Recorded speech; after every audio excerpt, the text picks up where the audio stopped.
Imagine this scenario. You're walking down the street, and suddenly you witness someone attacking a law enforcement officer. It's a shocking sight, isn't it? The 5 who have had their charges unsealed all face felony charges. Because we all know, attacking a police officer is like waving a red flag to the justice system. It usually lands you behind bars. After all, these officers are the backbone of our society, ensuring our safety and security day in and day out. But what if I told you that sometimes justice doesn't play out the way we expect it to? Enter the startling incident in New York City, where a group of migrants took a bold step and attacked NYPD officers. Now, in any other circumstance, you'd expect swift and firm action, right? Yet what followed defied all expectations. If you look at the body cam footage, you can see a number of the perpetrators' faces quite clearly. Right. These assailants, instead of facing the consequences of their actions, walked away scot-free. It's a baffling turn of events, one that leaves us questioning the very foundations of our legal system. But why did this happen? Buckle up as we embark on a journey to understand what truly happened on the streets of the Big Apple and what it means for the concept of fairness and equality in our society. January 29, 2024, a troubling incident shook the streets of New York City near Times Square as 2 NYPD officers found themselves in the midst of chaos while attempting to disperse a group of migrant men allegedly engaged in disorderly behavior. Initial reports revealed that 4 individuals were swiftly apprehended by law enforcement, with an additional suspect taken into custody a few days later. Anytime there's an assault on a police officer, which is a very serious offense, it is bail eligible and bail should be sought. However, public outcry ensued when all suspects were subsequently released without bail, prompting widespread outrage and concern. Surveillance footage captured the unsettling turn of events, depicting what initially appeared to be a routine interaction between the officers and the group of men. Yet, tensions quickly escalated as the officers attempted to restrain one of the individuals, leading to a sudden outbreak of violence. According to police accounts, the situation rapidly deteriorated, culminating in a physical assault on the officers who were left with minor injuries and required on-site medical treatment. Amidst the chaos, arrests were made in connection with the attack, with 7 individuals ultimately brought into custody. However, only 6 faced charges related to the assault, leaving many questioning the decisions made by law enforcement and the judicial system. He refused a lawful order. They attempted to place him under arrest, and the melee began. As the investigation unfolded, further revelations emerged, including reports of suspects fleeing to California and speculation regarding the total number of individuals involved in the attack. The incident sparked widespread debate and scrutiny, prompting calls for accountability and justice from both public officials and the community at large. Yet, lingering questions remain regarding the handling of the case and the broader implications for law enforcement and public safety in New York City. If you find topics like these interesting, subscribe to our channel and hit the notification bell for more videos like this one. As the investigation progressed, details emerged regarding the suspects' movements, with reports suggesting that some had fled to California. Concerns mounted as it became apparent that the number of individuals involved in the attack could be higher than initially suspected, raising questions about the thoroughness of the initial response. And the problem that ICE has is that because the NYPD is prohibited from sharing information. In the wake of the incident, Manhattan District Attorney Alvin Bragg faced scrutiny for the decision to release 5 suspects without bail. The move sparked criticism and demands for accountability, with many questioning the rationale behind such leniency. If the federal authorities are able to get a warrant for the arrest of these individuals, we are allowed to work with them and participate with that. The unfolding developments underscored broader issues surrounding law enforcement, immigration, and the criminal justice system. Governor Kathy Hochul weighed in on the matter, expressing concerns about the legal status of the suspects and emphasizing the importance of holding individuals accountable for crimes committed against law enforcement officers. As the city grappled with the aftermath of the attack, the incident served as a stark reminder of the challenges faced by law enforcement in maintaining public safety and upholding the rule of law. It also raised critical questions about the need for comprehensive reforms to address systemic issues and ensure the fair and equitable administration of justice. In the days and weeks following the attack, public scrutiny intensified, with calls for transparency and accountability echoing across the city. The incident served as a wake-up call, prompting renewed efforts to address underlying issues and strengthen partnerships between law enforcement agencies and the communities they serve. Yet, the road to justice remained fraught with challenges, leaving many to ponder the complexities of crime, punishment, and the pursuit of justice in modern-day New York City. New York City, often hailed as a melting pot of cultures and diversity, has long been a beacon for migrants seeking refuge and opportunity on American soil. With a population of over 8.5 million people, including a significant migrant community, the city's social fabric is woven with the threads of countless nationalities and backgrounds. According to recent estimates, New York City is home to approximately 157,000 migrants, comprising a diverse array of individuals from around the globe. These migrants bring with them a rich tapestry of experiences, traditions, and perspectives, contributing to the city's vibrant and dynamic atmosphere. However, the influx of migrants also presents significant challenges for the city, both economically and logistically. The costs associated with providing essential services, such as housing, healthcare, and education, to this population are substantial, totaling an estimated $12 billion annually. These expenses strain the city's resources, forcing policymakers to grapple with difficult decisions regarding budget allocations and priorities. $12 billion. That has to come from somewhere. So if we continue to do an average of 2,500 a week, 5,000 every 2 weeks, 10,000 a month, you don't have to be a mathematician to understand what this is doing to our city. That $12 billion figure, which the mayor says will inevitably impact all city services, factors in the current rate of arrivals. Moreover, New York City is bound by legal obligations to provide certain rights and protections to migrants, regardless of their immigration status. This includes access to essential services such as healthcare and education, as well as protections against discrimination and exploitation. Fulfilling these obligations is not only a matter of moral imperative but also a legal requirement under federal and state laws.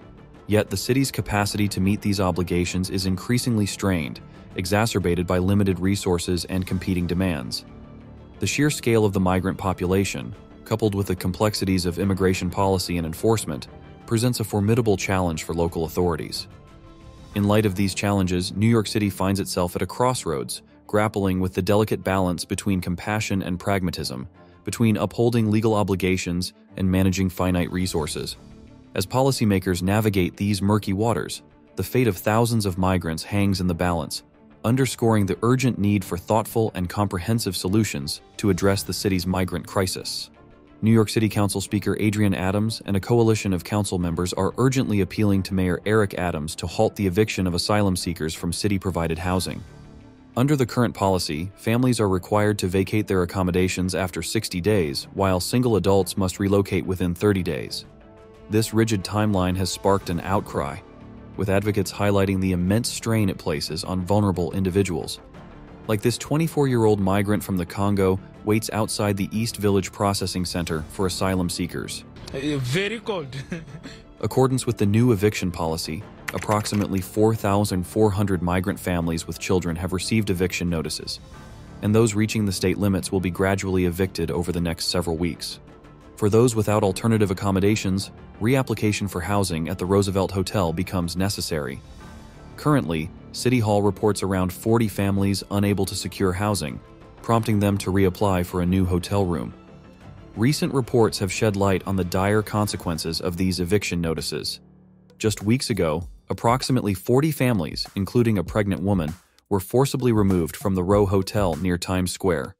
Meanwhile, single adults have been observed enduring freezing temperatures as they wait outside processing centers after being evicted within 30 days. Immigration advocate Power Malo denounced the practice, labeling it psychological torture. JC, who arrived in New York City nearly a year ago from Venezuela, shares her distress as one of 40 families facing eviction after receiving a 60-day notice. She's afraid her and her children are going to have to sleep on the streets. Alongside her children, she grapples with the uncertainty and fear of potential homelessness, shedding light on the daunting challenges confronted by families like hers amidst the intricate maze of shelter arrangements in the city. In response, the mayor's administration emphasized efforts to prioritize housing placements near children's original schools. However, Councilwoman Gail Brewer challenged this assertion, citing logistical challenges for families with special education needs. While a spokesperson for Mayor Adams cited limited resources and an overwhelming influx of migrants, Critics argue that these measures only exacerbate the humanitarian crisis. Despite claims that most individuals eventually secure housing independently, concerns persist about the long-term impact on vulnerable populations as the city grapples with the ongoing challenges of migration management. In response to the growing outcry surrounding the eviction crisis facing migrant families in New York City, Mayor Eric Adams has pledged to take decisive action to address the issue. Acknowledging the urgent need for compassionate and effective solutions, Mayor Adams has committed to working closely with city officials and community leaders to provide immediate support to those affected by the eviction notices. Under Mayor Adams's leadership, plans are underway to expand access to affordable housing options for migrant families, ensuring that they have a safe and stable place to call home. Additionally, efforts are being made to enhance resources and assistance programs aimed at addressing the unique challenges faced by migrant communities. Mayor Adams's proactive approach underscores the city's commitment to upholding the values of inclusivity and compassion, ensuring that all residents have the opportunity to thrive and prosper in the vibrant tapestry of New York City. The city has made every effort to continue serving the more than 126,700 asylum seekers who have arrived in New York City since last spring. Despite these efforts, the strain on shelters and public services persists. Shelters, including luxury hotels like the Row Hotel near Times Square and tents set up in designated areas, have been utilized to provide temporary accommodations. However, the sheer volume of arrivals has resulted in overcrowding and stretched resources. In addition to housing, the city has also worked to provide essential services such as healthcare and legal counsel for asylum cases. However, the overwhelming demand has led to delays and challenges in accessing these vital services. Despite the city's best attempts, the sheer magnitude of the asylum seeker population is compounded by the continuous influx of new arrivals, strains of resources, and logistical capabilities. Furthermore, while efforts have been made to provide essential services such as healthcare and legal counsel, the overwhelming demand has resulted in delays and difficulties in accessing these vital resources. As a result, many asylum seekers face uncertainty and hardship as they navigate the complexities of the asylum process and attempt to rebuild their lives in a new country. Transportation restrictions pose significant challenges for migrants seeking shelter in New York City. Asylum seekers often arrive in the city with limited resources and face barriers to accessing transportation options due to financial constraints or legal restrictions.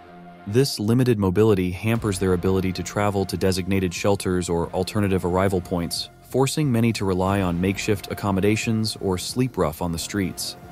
Additionally, transportation restrictions may also impede migrants' access to essential services such as healthcare and legal counsel, exacerbating their vulnerability and exacerbating the challenges they face in navigating the asylum process. Addressing transportation barriers is crucial to ensuring that migrants have access to safe and secure shelter options. Efforts to improve transportation infrastructure and provide support for migrant transportation needs are essential to safeguarding the well-being and dignity of asylum seekers in New York City. The recent incidents of migrants attacking NYPD officers without facing consequences highlight a troubling disparity in our justice system. It's undeniable that every individual, whether migrant or local, must be held accountable for their actions, especially when they involve violence against law enforcement officers. This lack of accountability not only undermines the rule of law, but also erodes trust in our justice system. However, it's also crucial to acknowledge the broader context in which these incidents occur. Migrants, often fleeing desperate situations in their home countries, may feel marginalized and deprived of the rights and privileges afforded to them by law. Additionally, tensions between law enforcement and migrant communities may exacerbate confrontations, leading to misunderstandings and escalations. As we grapple with these complex issues, it's essential to seek solutions that prioritize justice, fairness, and compassion for all members of our community. By fostering dialogue, understanding, and empathy, we can work towards building a more inclusive and equitable society where everyone's rights and dignity are respected. Let us not only condemn violence but also strive to address the underlying issues that perpetuate it, creating a safer and more just society for all.